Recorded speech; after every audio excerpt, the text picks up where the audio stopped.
guys, welcome back to my channel. If you're new here, my name is Lindsay and I am a Canadian, but I live in Italy, and I had a baby on September the 17th, a baby girl, and I wanted to share in this video what I didn't use in my hospital bag. So I watched a lot of videos before going to the hospital, and I had made like this long list, and I talked to a few people, like my mom and my husband's cousin. If you've been watching my videos for a while, since I did actually document my whole pregnancy on YouTube, you'll know that a lot of the time I talk about my husband's cousin Valentina, who had given us a lot of things for our baby girl, Georgia Aurora. And she was one of the people that I had asked, especially for some advice on what to bring, because the hospital gave us a list, but it was really small, and I thought for sure I need some more things. And she has had a C-section with her two daughters as well, and I had to get a C-section myself. So she was like my good point of reference. And in the end, I was actually really surprised by some of the things that I didn't end up using. So, especially if you're going to be a C-section mama, but also if you're not, watch this video to figure out what I didn't use. Of course, this is me, so for you it might be different, but let's get started. So, the first things first, I was convinced that I was going to need 2 bags. In the end, I brought my diaper bag with like stuff in it for my purse and documents from the hospital and things, and then like an actual bag. I did not get like a special hospital bag or anything. We just used a bag that we had in the attic. Also, really, I mean, it's the time of like coronavirus, and my husband was the only visitor that was allowed in the hospital. He was allowed there for 2 hours a day. So I don't think that it was necessary at all to find like a special bag for the hospital. The one that we had worked perfectly fine. And anyway, I definitely packed more than I needed to. I kind of tend to pack more than I need to, just usually. And so this time was no different.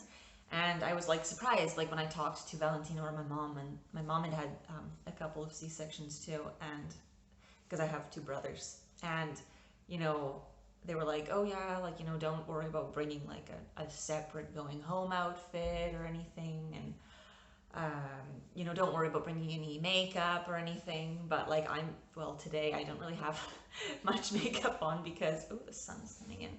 I've got something weird going on with my eye again. It's, I don't know, like I wore contacts a couple days ago and I got my hair dyed, and I don't know, I got like some kind of weird kind of bump on my eye. I don't really know what's going on, so I didn't really bother putting on eye makeup today, but typically I like to wear makeup. Of course, I don't wear makeup as much as I used to now with a newborn, and she's now 11 weeks old actually, so she's like super close to being out of the newborn stage. But anyway, keeping all that in mind, you know, I had initially packed things like leggings and as part of my going home outfit, and then honestly I tried them on and they didn't fit me. But then I was thinking, like, because I was so pregnant, right? But then I was thinking, well, gosh, like if my mom said that she didn't even wear anything different, like I'm like, well, geez, because she said you'll be there like basically wearing pajamas all the time, right? And so I thought, that's true. Okay, well, maybe I'll just wear this dress that I'm going to show you in the background. It worked wonderfully because being a C-section patient, it would have been sore wearing leggings. This is the dress, and I had worn it, like, it's not even maternity. Like, I had bought this dress 2 years ago because I'm a teacher, so I would wear it for work. And super flowy, wonderful. I wore it the day that I walked into the hospital. I had to be there for like 7:30, and I wore it when I left. So perfect. I honestly don't see the need for a separate going home outfit. I had kind of done the same idea, honestly, with my daughter. Like, I picked out a few items. I had packed like extra clothes and like that. I didn't really officially designate a true, like, I want her to go home in this outfit because we live 10 minutes from the hospital. So, like, again, I was kind of like, whatever. Like, I had picked a couple of really cute outfits that I wanted to make sure that she wore the first few days of her life. And then, on one of the days, I was like, okay, this one. But especially since it was like changing seasons, I was very confused about what exactly she would need to wear. Like, was it going to be still warm? Was it going to be cooler? Because like September 17th can be very different every year. So honestly, for me, I really didn't do the whole going home from the hospital outfit, neither for me nor for my daughter. But since we're just going to talk about me first, then my daughter, to continue, I had brought a whole bunch. I had brought like 4, I think, of those like granny panties, right? These ones that are like gigantic, and I didn't wear them. I didn't wear them until about a day or so after I got home from the hospital because, well, when you're first there, of course, they give you like the whole mesh panties, but then the day after, I put on those like Depends, honestly, and I found them the best thing. I had watched so many YouTubers talk about wearing those instead, and I have got to say, like, if you're wondering, I would totally go with a Depends style of like underwear. Best thing ever. I totally didn't even touch those granny panties until I finished all of the other disposable underwear, and then it was like fine, with the big pads and everything. Then again, I had packed some socks because, again, September. Am I gonna have cold feet or is it gonna be hot? I don't know. In the end, I was like so incredibly hot in the hospital. Valentina had given birth in April, and she was really cold, and I was like, geez, I don't know. So I had packed some just in case, and some like sandal type shoes, and I was like, if I have to wear these with my sandals, honestly, who cares, because it's like the hospital. And I just didn't want to wear my like slippers that I wear around home. They're like cute slippers. I don't want to have to like throw them away after. Didn't wear socks. I was so hot, like almost the entire time that I was in the hospital. The only time that I wore even, actually, I don't even think I did wear this sweater. I brought this sweater, never wore it. I wore like a night robe once for like 20 minutes or something on the last day, or like an hour. I was so hot because I guess they keep the hospital like really hot. And I mean, hey, I would still say, honestly, bring a sweater or a robe just in case. But like, for me, I didn't use it. But that doesn't mean that like next time that I have a baby, I wouldn't, because you never know if you're gonna actually want something to keep you a little extra warm or not. But in this particular case, didn't need it. Other things, I was amazed after the C-section actually how much in pain I was. I knew it was going to be painful, the recovery, because I know that with the C-section you pay for it after, but yeah, I totally would recommend actually packing like you're sick, honestly. Well, I had put one of these bags into another. Okay, this is my makeup now that I normally have, but I had brought like, concealer, mascara, matte powder, some blush, like nothing super crazy, like, I mean, the basics, right? Didn't touch them. So obviously, naturally, I didn't need my eye makeup remover. I didn't need my cotton pads to remove my makeup. Nothing. I was way too much in pain. Way too in pain. I also had a shower once there. I was there for 4 days. The first day, I was still attached to like the catheter and everything and the IV. So, I mean, I was in bed, like I didn't move, except for when they wanted us to get up and like sit in the chair. But nothing. The day after, I thought, okay, I'm gonna go get up, have a shower today, feel, gross. I got so dizzy just even trying to wash my face and brush my teeth. I had to sit down like in the middle of doing that and then go back and like finish after because I felt like I was gonna fall over actually from like, it was a big surgery, right? So, needless to say, in 4 days, I washed my hair once, the shower 2 days after. I didn't need a shower cap because after that, it was a really crappy shower. And I was like, I'm just gonna wait until I'm home again. I'm going home in 2 days because it was like a shower that was like open in the middle of the bathroom and the water would go everywhere and you have to put towels down. Anyway, it wasn't worth it. I was like, this was, clearly needed today, but I'm just gonna wait until I'm home. And yeah, the only thing that I used from my makeup was matte powder, just to keep my face like non-greasy. Another thing I didn't use was my hairdryer. Actually, I didn't bring mine. I had borrowed my mother-in-law's.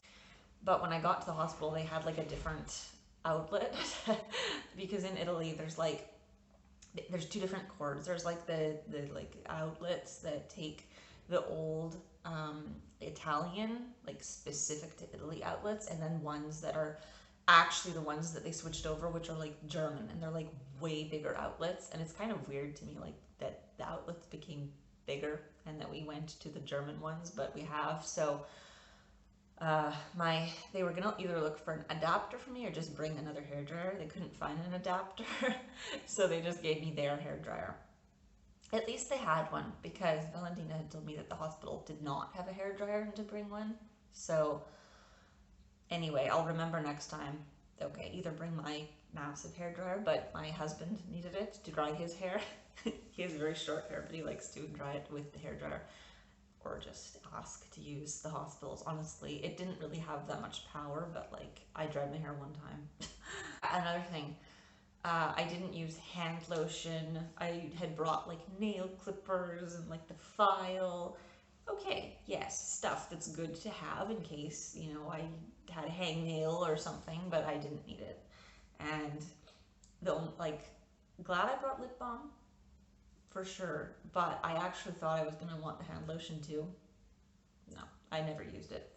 Another thing I brought was a book. Totally pointless.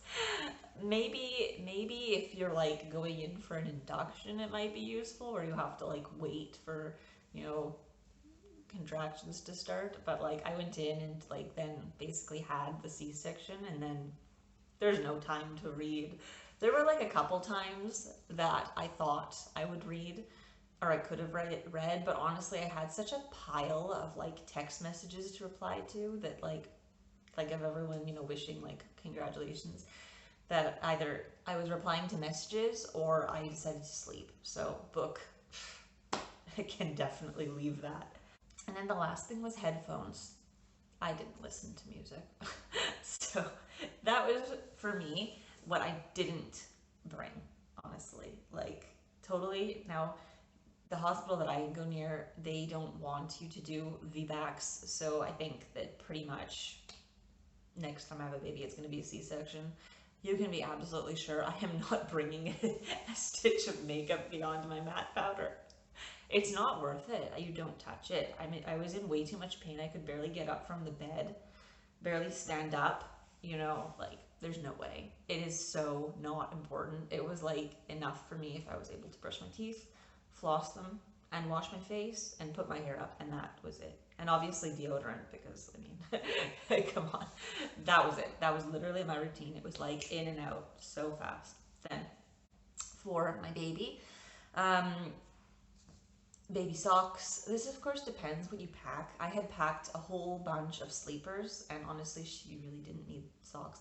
And honestly, these socks she only started wearing in the last like 3 weeks because she has really tiny feet, and for the first like 6-7 weeks of her life I only had two pairs of socks that would fit her, and they were like even smaller than these socks. And Depends, of course, what you pack for your baby, right? If you've got stuff where you need socks, then bring socks. But if you just have sleepers, I mean, I didn't use these. Bibs as well. She wasn't spitting up, right? And same thing here with like the burp cloths. And the hospital, she didn't spit up. Of course, that's my baby. Doesn't mean that every baby is going to have that experience, because my roommate in the hospital, her son spat up a lot. So, I mean, honestly, you know, depends on the baby. But in my experience, my daughter did not need these. Diapers as well. The hospitals, at least my hospital, supplies them. And my Valentina had said, you know, bring a few extras just in case. But honestly, they always keep you supplied, so I wouldn't bother bringing those at all next time. I always had a few diapers in the room. And then the nurses are like a button away. Then in the hospital as well, mittens, you know, just in case they scratch. At that point in the hospital, I didn't use them. She actually didn't have long fingernails when she was born. Came a few weeks after that I had to start filing them down. And honestly, these are actually more handy now for us to be going outside, like to keep her hands warm than to keep her from scratching herself. In the hospital, I looked, no, she had totally like short nails, honestly. And still now she's 11 weeks old and I still haven't had to file her toenails, which is crazy, but her fingernails, yes, though. However, my roommate, her son was born with fingernails like long as a lion. She said he was like a little tiger because they were so long. So, and then the last thing, a hairbrush. I did not have much hair at all when I was born. In fact, my parents said that I was bald for the first year of my life. Okay, I had a little bit of hair because I recently looked at the pictures, but and we were saying probably our daughter wouldn't have much hair either. But you never know, right? So I packed this. I still haven't used it. Still now. She's got hair. She was born with a bit. And then she lost them and now it's grown back, but I still haven't used this. I'm not sure when I will, but you know, at some point it will come in handy. So anyway, that's my list of what I didn't use in my hospital bag. And honestly, I was actually quite surprised with some of that stuff. Most of all, the thing that gobsmacked me was like that I felt too much in pain to put on even like concealer. So that really surprised me. Anyway, I hope you enjoyed this video. If you did, don't forget to give it a like and subscribe if you're new. See you next time. Bye.